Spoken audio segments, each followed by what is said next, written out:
तो फिर अब हम स्टार्ट करते हैं कि ग्रेविमेट्रिक एनालिसिस के अंदर किस टाइप की इंप्योरिटीज आ सकती हैं। बेसिकली सिलेबस के अंदर दो इंप्योरिटीज की बात की गई है, जो कि है को प्रेसिपिटेशन और पोस्ट प्रेसिपिटेशन। तो मैं आपको बताऊंगा कि बेसिकली ये जो इंप्योरिटीज होती है ये प्रेसिपिटेट के अंदर आती हैं कोई, और यही इंप्योरिटीज जो होती है बेसिकली ये आपके प्रेसिपिटेशन के वेट को बढ़ाती हैं या आपके प्रेसिपिटेशन को इंप्योर करती हैं, जिससे कि आपका जो रिजल्ट होता है वो काफी इफेक्ट होता है और एक्यूरेट रिजल्ट आपको नहीं मिल पाता है।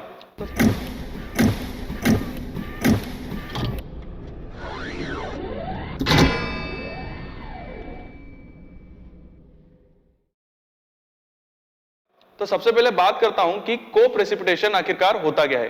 को प्रेसिपिटेशन के अंदर होता यह है कि जो इंप्योरिटी होगी वो प्रेसिपिटेट के साथ ही प्रेसिपिटेट हो जाएगी। ठीक है, इंप्योरिटी जो होगी वो को प्रेसिपिटेट के साथ ही प्रेसिपिटेट हो जाएगी, उसे कहा जाता है को प्रेसिपिटेशन। जबकि पोस्ट प्रेसिपिटेशन, जो पोस्ट प्रेसिपिटेशन होता है उसके अंदर जो इंप्योरिटी होती है वो आपके प्रेसिपिटेट के साथ ही सोल्यूबल हो जाती है, उसके अंदर ही डिसॉल्व हो जाती है, तो इसे बोला जाता है पोस्ट प्रेसिपिटेशन। तो थोड़ा सा मैं इसको क्लियर करूंगा। को प्रेसिपिटेशन मतलब इंप्योरिटी जो होगी वो साथ में प्रेसिपिटेट हो जाएगी, जबकि पोस्ट प्रेसिपिटेशन के अंदर जो इंप्योरिटी होगी वो आपके प्रेसिपिटेट के अंदर ही डिसॉल्व हो जाएगी।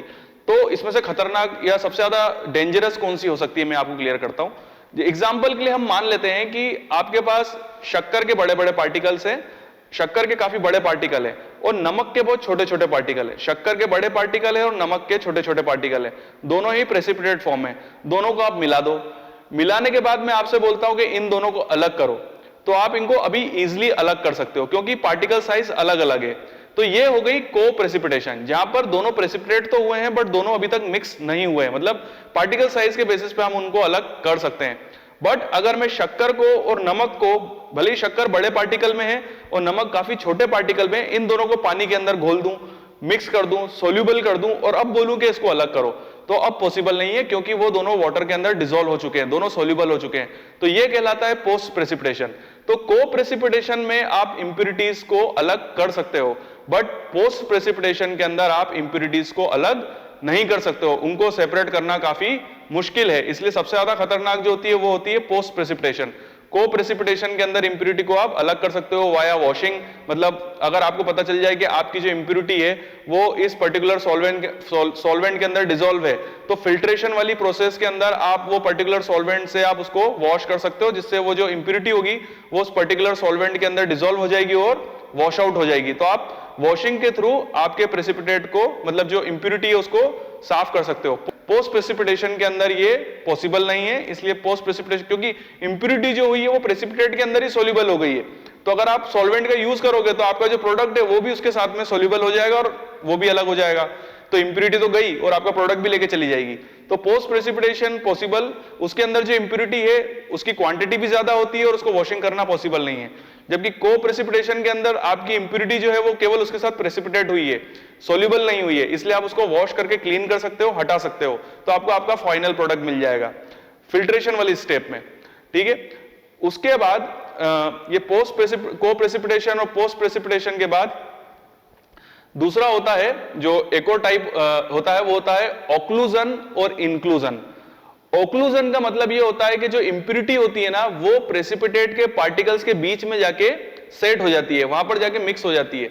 तो यहां पर ये होता है कि इट इज कॉल्ड ऑक्लूजन, जहां पर आपकी जो इंप्योरिटी के पार्टिकल है वो प्रेसिपिटेट के पार्टिकल्स के बीच में आके जमा हो गए, इट इज कॉल्ड ऑक्लूजन।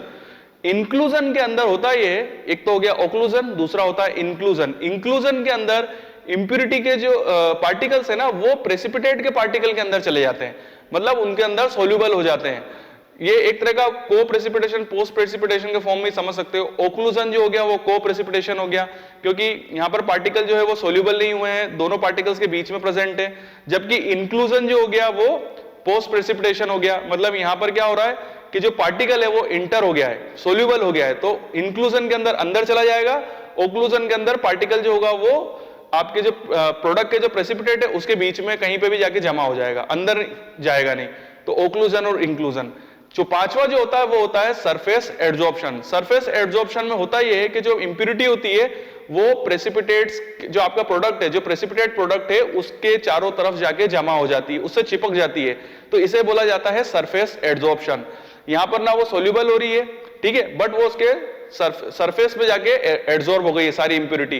तो इसको भी आप वाया वॉशिंग करके निकाल सकते हैं। सरफेस एड्सॉर्प्शन को भी आप क्लियर कर सकते हैं, क्लीन कर सकते हैं वॉशिंग के थ्रू, वाया सॉल्वेंट की वॉशिंग के थ्रू, या ओक्लूजन में भी आप वॉशिंग के थ्रू आपकी इंप्यूरिटी को वॉश कर सकते हैं, क्लीन कर सकते हैं। इंक्लूजन के अंदर ये पॉसिबल नहीं है, क्योंकि इंक्लूजन एक टाइप का पोस्ट प्रेसिपिटेशन है।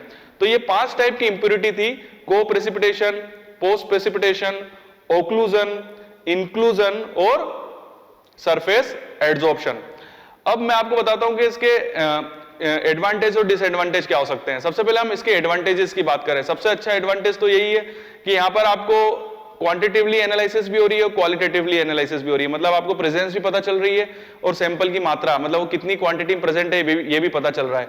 साथ ही साथ आपका जो प्रोडक्ट, ये मेथड जो होती है काफी इजी होती है, किसी इंस्ट्रूमेंट की जरूरत नहीं पड़ती है, काफी सिंपल होती है, बहुत इजी टू अंडरस्टैंड है। आपको बहुत ही सिंपल वे में, कोई ज्यादा केमिकल खर्चा नहीं हो रहा है, उसके अलावा कोई इंस्ट्रूमेंट का खर्चा नहीं हो रहा है। इजीली आप इसको अंडरस्टैंड कर सकते हैं और इजीली आप इसको परफॉर्म भी कर सकते हैं एक लैब के अंदर।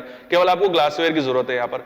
तो काफी सस्ती मेथड है, इजी मेथड है, किसी इंस्ट्रूमेंट का इसमें यूज नहीं हो रहा है, साथ ही साथ इसका रिजल्ट काफी एक्यूरेट होता है। तो ये इसके एडवांटेजेस हो गए। अब इसी एडवांटेजेस में डिसएडवांटेजेस भी है, जैसे कि ये इजी मेथड है और इसमें किसी इंस्ट्रूमेंट का यूज नहीं हो रहा है। तो सीधी बात है, इंस्ट्रूमेंट का यूज नहीं हो रहा है तो अगर आप में कोई गलती भी हो जाती है तो आप उसमें कुछ भी रीडिंग भर सकते हो, उसको सही कर सकते हो। कोई इंस्ट्रूमेंट कनेक्टेड नहीं है, कोई डाटा इसके अंदर रिकॉर्ड हो नहीं रहा है, तो कोई डाटा रिकॉर्ड ही नहीं हो रहा है, तो आप चाहें तो आपका रिजल्ट गलत भी आ रहा है तो आप इसको सही लिख दो। आप इसके अंदर कह सकते हैं कि मैनुअली इसके अंदर आप डाटा भर सकते हैं और अपने हिसाब से डाटा इसके अंदर इंटीग्रेट कर सकते हैं, डाटा को गलत कर सकते हैं। तो ये इसका साइड इफेक्ट भी है कि इसकी कोई चेकिंग नहीं है, क्योंकि लैब में केवल आप होंगे और कोई दूसरा कोई आदमी आपको देखने वाला है नहीं, तो ये बिल्कुल इसमें कोई इंस्ट्रूमेंट यूज नहीं हो रहा है। दूसरी चीज ये है कि इसके अंदर इतनी सारी स्टेप्स हैं, अब एक स्टेप के अंदर भी कोई गलती हो गई तो आपका रिजल्ट गलत आने वाला है। तो इतनी सारी स्टेप्स को करना ही इसका नेगेटिव पॉइंट भी है कि इतनी 4-4, 5-5 स्टेप आप बार बार कर रहे हो, फिल्ट्रेशन कर रहे हो, ड्राई कर रहे हो, इग्नाइट कर रहे हो, वे कर रहे हो, फिर मेजर कर रहे हो। तो इतनी सारी स्टेप को अगर आप फॉलो करोगे तो रिजल्ट गलत होने के चांसेस बढ़ जाएंगे। दूसरी चीज ये है कि कई बार प्रेसिपिटेट फॉर्म होता ही नहीं है। जैसे मैंने आपको बताया कि अगर टेम्परेचर ज्यादा होगा रूम का तो प्रेसिपिटेट फॉर्म नहीं हो पाएगा, आपका पीएच प्रॉपर्ली कंट्रोल नहीं होगा सैंपल का तो नहीं हो पाएगा, या डाइजेशन नहीं हो पाएगा। डाइजेशन मतलब कूल रखना, हमेशा प्रेसिपिटेट को चिल्ड बिल्कुल ठंडे टेम्परेचर पे रखोगे तभी कई बार प्रेसिपिटेट बन पाते हैं, तो ये भी नहीं हो पाएगा, तो कई बार प्रेसिपिटेट नहीं बन पाएगा। उसके बाद अगर आपने प्रॉपर्ली उसको हैंडल नहीं करा प्रेसिपिटेट को, आप बार बार गिरा रहे हो, एक जगह से दूसरी जगह ट्रांसफर करने में आपका प्रोडक्ट लॉस हो रहा है, क्योंकि कई बार प्रोडक्ट बहुत कम मात्रा में बनता है, मतलब 1-1 ग्राम बनता है और 1 ग्राम से भी नीचे बनता है। तो अगर आप प्रॉपर्ली प्रेसिपिटेट को तरीके से हैंडल नहीं कर पा रहे हो और उसको बार बार गिरा रहे हो, कहीं पे चिपक गया आपका प्रेसिपिटेट और उसको आप निकाल नहीं पा रहे हो, निकालने के साथ में पता चला कागज भी उसके साथ में आ गया, आपका पेपर भी यूज हो गया, उसका भी वे कर लिया, तो वो रिजल्ट भी इफेक्ट होगा और सिस्टमेटिकली आपको रिजल्ट नहीं मिल पाएगा। तो ये इसके बहुत सारे साइड इफेक्ट है, इसलिए आजकल ग्रेविमेट्रिक एनालिसिस बिल्कुल भी यूज नहीं होती है, बहुत ही कम जगह यूज होती है। अधिकतर अब इंडस्ट्री के अंदर ग्रेविमेट्रिक एनालिसिस का बिल्कुल भी यूज नहीं होता है, इंस्ट्रूमेंटेशन का यूज होता है। क्योंकि बेसिकली हम अभी टाइट्रेशन पढ़ रहे हैं इसलिए हम इसकी बात कर रहे हैं। तो इसके एडवांटेज ही अपने आप में डिसएडवांटेजेस हैं। तो ये इसके एडवांटेज और डिसएडवांटेज थे। तो मैं आशा करता हूं कि मैंने आपको बिल्कुल इजी वे में ग्रेविमेट्रिक एनालिसिस समझाया होगा। फिर भी अगर आपको कोई प्रॉब्लम आ रही है तो आप नीचे कमेंट बॉक्स में मुझसे क्वेश्चन पूछिए, मैं जरूर आपके क्वेश्चंस के जवाब दूंगा। उसके अलावा अगर आपके पास कोई सजेशन है वो भी आप मुझे सजेशन दे सकते हैं। किसी टॉपिक आपको क्लियर नहीं हो रहा है और आप चाहते हैं कि मैं उस पर वीडियो बनाऊं तो बिल्कुल आप मुझे सजेशन दीजिए, मैं जरूर उस पर वीडियो बनाऊंगा। वीडियो देखने के लिए थैंक यू वेरी मच, बने रहिए मेरे साथ। एक इंपॉर्टेंट इंफॉर्मेशन कि अगर आप भी इन इंस्ट्रूमेंट पे ट्रेनिंग करना चाहते हैं तो you are most welcome in our institute. Institute का एड्रेस और सारी इंफॉर्मेशन, चाहे वो ईमेल आईडी हो या चाहे उसका मोबाइल नंबर हो हमारा, वो सभी हमने डिस्क्रिप्शन बॉक्स में दिया हुआ है। आप हमसे डायरेक्टली कांटेक्ट कर सकते हैं और अगर आपकी कोई क्यूरी है तो वो भी आप हमको बता सकते हैं। साथ ही साथ अगर आप कुछ ऐसे प्रोजेक्ट्स वर्क से जुड़े हुए हैं, कोई पीएचडी वर्क से जुड़े हुए हैं, या आप कोई ऐसे कोर्स से जुड़े हुए हैं जहां पर आपको इन इंस्ट्रूमेंट्स की रिक्वायरमेंट है, या आपके पास कुछ ऐसे सैंपल हैं जो इस पर्टिकुलर इंस्ट्रूमेंट्स पे ही रन हो सकते हैं बट वो आपके पास अवेलेबल नहीं है, तो हमारा इंस्टीट्यूट ऐसी कंसल्टेंसी सर्विस भी प्रोवाइड कराता है और उससे रिलेटेड इंफॉर्मेशन भी हमने हमारे लिंक बॉक्स के अंदर और डिस्क्रिप्शन बॉक्स के अंदर आपको प्रोवाइड कराई है। तो बने रहिए हमारे साथ और हमारा वीडियो देखते रहिए, साथ ही साथ हमारे चैनल को सब्सक्राइब करें और बेल आइकन को हिट करें। Thank you.